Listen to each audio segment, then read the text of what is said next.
Uttara Kannada Lok Sabha ticket ವಿಚಾರಕ್ಕೆ ಸಂಬಂಧಪಟ್ಟಂತೆ ಬಿಜೆಪಿಯಲ್ಲೂ ಕೂಡ ಟಿಕೆಟ್ ವಿಚಾರ ಸಾಕಷ್ಟು ಪೈಪೋಟಿಯಿಂದ ಕೂಡ್ತಾ ಇದೆ. ಒಂದ್ ಕಡೆಗೆ 4 ಜನರ ಹೆಸರನ್ನ ತೇಲಿ ಬಿಡಲಾಗಿದೆ. 4ರಲ್ಲಿ 2 ಹೆಸರಂತೂ ವ್ಯಾಪಕವಾಗಿ ಸದ್ದು ಮಾಡ್ತಾ ಇದೆ. ಪ್ರಮುಖವಾಗಿ ಬಿಜೆಪಿ ಟಿಕೆಟ್ ರೇಸ್ನಲ್ಲಿ ಸೂಲಿಬೆಲೆ ಹಾಗೂ ವಿಶ್ವೇಶ್ವರ ಹೆಗಡೆ ಕಾಗೇರಿ ಅವರ ನಡುವೆ ಬಿಗಿ ಕಾದಾಟ ನಡೀತಾ ಇತ್ತು. ಈ ಕುರಿತು ಹೈಕಮಾಂಡ್ ಆರ್ಎಸ್ಎಸ್ನ ಅಭಿಪ್ರಾಯವನ್ನ ಕೇಳಿದೆ. ಇಬ್ಬರಲ್ಲಿ ಯಾರಿಗೆ ಮಣೆ ಹಾಕಿದ್ರೆ ಪಕ್ಷಕ್ಕೆ ಪೂರಕ ವಾತಾವರಣ ಇದೆ ಅಂತ. ಅಲ್ಲದೆ ಉತ್ತರ ಕನ್ನಡ ಲೋಕಸಭಾ ಕ್ಷೇತ್ರದಲ್ಲಿ ಹಾಲಿ ಸಂಸದ ಅನಂತಕುಮಾರ್ ಹೆಗಡೆಗೆ ಬಿಜೆಪಿ ಟಿಕೆಟ್ ನೀಡೋದಕ್ಕೆ ನಿರಾಕರಿಸಿದೆ. ಅಲ್ಲಿಗೆ ಅವರಿಗೆ ಟಿಕೆಟ್ ಕೈ ತಪ್ಪೋದು ಖಾತ್ರಿಯಾಗಿದೆ. ಹೆಗಡೆ ಜಾಗಕ್ಕೆ ಹಿಂದುತ್ವದ ಫೈರ್ ಬ್ರ್ಯಾಂಡ್ ಲೆಕ್ಕಾಚಾರದಲ್ಲಿ ಹೈಕಮಾಂಡ್ ಚಕ್ರವರ್ತಿ ಸೂಲಿಬೆಲೆ ಅವರನ್ನ ನೋಡ್ತಾ ಇದ್ರೆ, ವಿಶ್ವೇಶ್ವರ ಹೆಗಡೆ ಕಾಗೇರಿ ಹೆಸರನ್ನ ಕೂಡ ಮುಂಚೂಣಿಗೆ ತರಲಾಗಿದೆ. ಇಬ್ಬರ ನಡುವೆ ಪೈಪೋಟಿ ಏರ್ಪಟ್ಟಿದೆ. ಹೀಗಾಗಿ ಬಿಜೆಪಿ ಹೈಕಮಾಂಡ್ ಇಬ್ಬರಲ್ಲಿ ಯಾರಿಗೆ ಮಣೆ ಹಾಕುತ್ತೆ ಅನ್ನೋ ಕುತೂಹಲಕ್ಕೆ ತೆರೆ ಬೀಳುವಂತಹ ಕ್ಷಣಗಳು ಕೂಡ ಸನ್ನಿಹಿತವಾಗ್ತಾ ಇದೆ. ನಾನು ಯಾವ ಅಪೇಕ್ಷೆನೂ ಇಟ್ಕೊಂಡಿಲ್ಲ. ನನಗೆ ಯಾರು ಟಿಕೆಟನ್ನು ಹಂಚಿಕೆ ಮಾಡ್ತಿದ್ದಾರೋ ಕೊಡ್ತಿದ್ದಾರೋ, ಅದು ನರೇಂದ್ರ ಮೋದಿಯವರು, ಅದು ಅಮಿತ್ ಶಾ ಅವರು, ಅದರ ಮೂರನೆಯವರಾಗಿ ನಿಂತಿರುವಂಥ ಸಂತೋಷ್ ಜಿ ಅವರು, ಆನಂತರ ಯಡಿಯೂರಪ್ಪನವರು, ಇವರೆಲ್ಲರೂ ಕೂಡ ಒಂದು ಸ್ಟ್ರಾಟಜಿಕಲಿ ಪ್ಲ್ಯಾನ್ ಮಾಡಿರ್ತಾರೆ ಅಂತ ನನಗನ್ಸುತ್ತೆ. ಅವ್ರು ಇನ್ನೊಂದು ಆಲೋಚನೆ ಮಾಡಿರ್ತಾರೆ.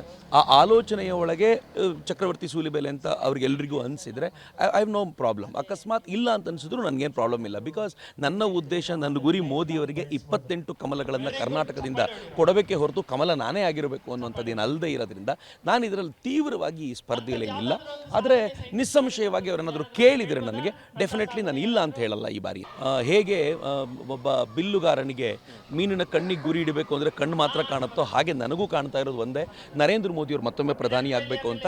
ಅಫ್ಕೋರ್ಸ್ ಪ್ರಧಾನಿ ಆಗೇ ಆಗ್ತಾರೆ. ಬಟ್ ನನಗೊಂದು ಆಸೆ ಏನಿದೆ ಅಂತಂದರೆ ಕರ್ನಾಟಕದಿಂದ 28ಕ್ಕೆ 28 ಕೊಡಬೇಕು ಅಂತ. ಈ ಕಾರಣಕ್ಕೆ ಬೀದರ್ನಿಂದ ಹಿಡಿದು ಚಾಮರಾಜನಗರದವರೆಗೆ ನಿರಂತರ ಪ್ರವಾಸ ನಡೀತಿದೆ. 2014 ಮತ್ತು 19 ನಾನು ಇಲ್ಲ ಅಂತ ಹೇಳಿದ್ದೆ. ಆದರೆ 2024ನಲ್ಲಿ ಇವತ್ತಿನ ದಿನಗಳನ್ನು ನೋಡುವಾಗ ನನಗನ್ಸುತ್ತೆ ನರೇಂದ್ರ ಮೋದಿಯವರಿಗೆ 400 ಸೀಟುಗಳಾಗಬೇಕಾದಾಗ ಅದರಲ್ಲಿ ಒಂದು ನಾನು ಆಗ್ಬೋದು ಅಂತಂದರೆ ಖಂಡಿತವಾಗಿಯೂ ನಾನು ಅದಕ್ಕೆ ಸಿದ್ಧ ಈ ಬಾರಿ. ಆದರೆ ನಾನಾಗೆ ಎಲ್ಲೂ ಹೋಗಲಿಲ್ಲ ಮತ್ತು ನನ್ನನ್ನು ಯಾರೂ ಸಂಪರ್ಕಿಸಲಿಲ್ಲ. ಇದು ನೀವೇ ಈ ರೂಮರ್ನ ಹಬ್ಬಿಸ್ತಾ ಇರೋದು. ಹೀಗಾಗಿ ಇದು ರೂಮರ್ ಆಗಿಯೇ ಇದೆ ಅಂತ ನಾನು ಹೇಳಲಿಕ್ಕೆ ಇಚ್ಛೆಪಡ್ತೀನಿ.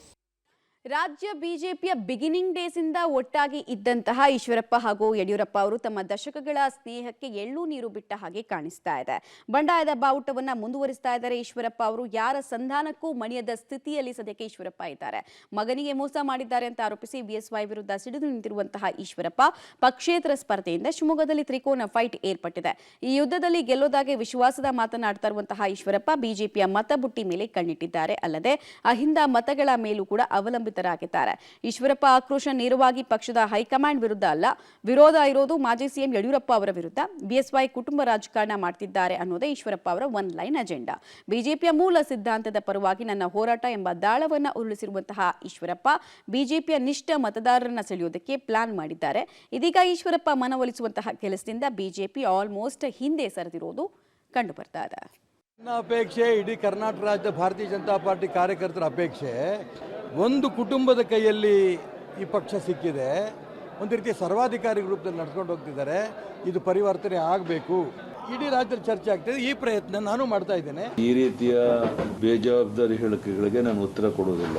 ಯಾವುದೇ ತೀರ್ಮಾನ ತಗೊಳ್ಳೋದಾದ್ರೂ ಚುನಾವಣಾ ಸಮಿತಿಯಲ್ಲಿ ತಗೊಳ್ತಾರೆ. ಯಡಿಯೂರಪ್ಪ ವೈಯಕ್ತಿಕವಾಗಿ ಯಾವುದೇ ತೀರ್ಮಾನ ತಗೊಂಡಿಲ್ಲ. ಬಹುಶಃ ಇನ್ನು 2-3 ದಿವಸದಲ್ಲಿ ಅವರು ಅರ್ಥ ಮಾಡ್ಕೊಂಡು ಸರಿ ಹೋಗ್ತಾರೆ ಅಂತ ಭಾವಿಸಿದ್ದೆ. ನನಗೆ 100% ವಿಶ್ವಾಸ ಇದೆ.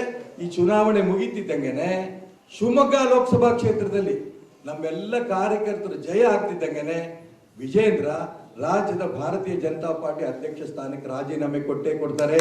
ನಮ್ಮೆಲ್ಲ ಕಾರ್ಯಕರ್ತರು ಜಯ ಆಗ್ತಿದ್ದಂಗೆನೆ ವಿಜೇಂದ್ರ ರಾಜ್ಯದ ಭಾರತೀಯ ಜನತಾ ಪಾರ್ಟಿ ಅಧ್ಯಕ್ಷ ಸ್ಥಾನಕ್ಕೆ ರಾಜೀನಾಮೆ ಕೊಟ್ಟೇ ಕೊಡ್ತಾರೆ. ಈಶ್ವರಪ್ಪನವರು ಏನ್ ಹೇಳಿದ್ದಾರೆ ಅದ್ರ ಬಗ್ಗೆ ಪ್ರತಿಕ್ರಿಯೆ ನೀಡೋಕೆ ಹೋಗೋದಿಲ್ಲ. ಒಂದು ಅವಧಿಗೆ ನನ್ನ ಅಧ್ಯಕ್ಷ ಆಗಿ ನೇಮಕ ಮಾಡಿದ್ದಾರೆ ಅಂತ ನಾನಂತೂ ಭಾವಿಸಿದ್ದೇನೆ. ಟಿಕೆಟ್ ಘೋಷಣೆ ಆಗ್ತಾ ಇದ್ದ ಹಾಗೆ ಬಿಜೆಪಿಯಲ್ಲಿ ಬಂಡಾಯದ ದಳ್ಳೂರಿ ವ್ಯಾಪಕವಾಗಿ ಹಬ್ತಾ ಇದೆ. ಅದರಲ್ಲೂ ಆ 7 ಕ್ಷೇತ್ರಗಳಲ್ಲಿ ಟಿಕೆಟ್ ವಿಚಾರಣೆ ಕಗ್ಗಂಟಾಗಿ ಪರಿಣಮಿಸಿದೆ. ಹೈಕಮಾಂಡ್ ವಿರುದ್ಧ ಟಿಕೆಟ್ ಕೈತಪ್ಪದವರಂತೂ ರೆಬಲ್ ಆಗಿದ್ದಾರೆ. ಬಂಡಾಯ ಸಾರದವರ ಮನವೊಲಿಕೆಯಲ್ಲಿ ಆಸಕ್ತಿಯನ್ನು ವರಿಷ್ಠರು ಕಳ್ಕೊಂಡಿದ್ದಾರೆ ಹಾಗೂ ಸುಮ್ಮನಾದಂತೆ ಕಾಣ್ತಾ ಇದೆ.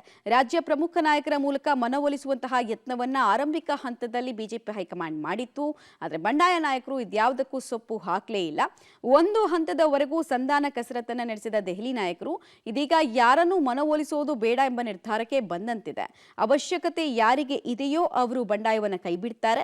ಭಿನ್ನಮತ ಮುಂದುವರಿಸಿದ್ರೆ ಅವರಿಗೆ ನಷ್ಟ, ಪಕ್ಷಕ್ಕಲ್ಲ ಎಂಬ ನಿಲುವಿಗೆ ಬಂದಿದೆ ಹೈಕಮಾಂಡ್. ಈ ಬಗ್ಗೆ ರಾಜ್ಯ ನಾಯಕರಿಗೂ ವರಿಷ್ಠರು ಸಂದೇಶವನ್ನು ಕಳಿಸಿದ್ದಾರೆ.